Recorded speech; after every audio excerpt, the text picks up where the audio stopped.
Hi everyone, welcome back to a new video. তো আজকে আমি তোমাদের সাথে নর্থ সিকিম ট্রাভেলের কিছু ইম্পর্ট্যান্ট টিপস আর ট্রিক্স শেয়ার করতে চাই, যেটা আমরা ফেস করেছিলাম। কিছু ডিসঅ্যাডভান্টেজেস যেটা অনেক কন্টেন্ট ক্রিয়েটাররাই ডিসকাস করে না। তো আমি ভাবলাম আমি ওপেন প্ল্যাটফর্মে ডিউরিং উইন্টার নর্থ সিকিম ঘুরতে গেলে কী কী প্রবলেম হয় সেটা আমি শেয়ার করি।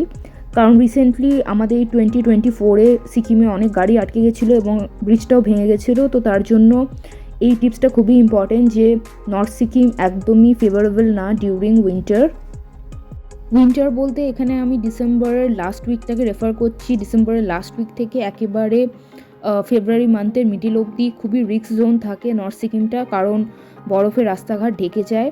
তার উপর আমি একটা ফুল ভিডিও বানিয়েছি, তোমরা চাইলে সিকিমের উপর 5-6টা ভ্লগস আছে, তোমরা কাইন্ডলি গিয়ে ডিসক্রিপশন বক্সটা চেক করো।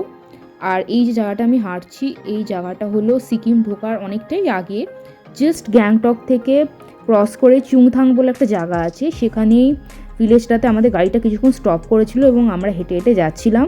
সেখানে তোমরা দেখতেই পাচ্ছ আমি জাস্ট একটা ক্যাজুয়াল ওয়াক নিচ্ছি, এখানে বরফ কিছু দেখা যায় না। ভালো লাগলে ভিডিওটা শেয়ার করো।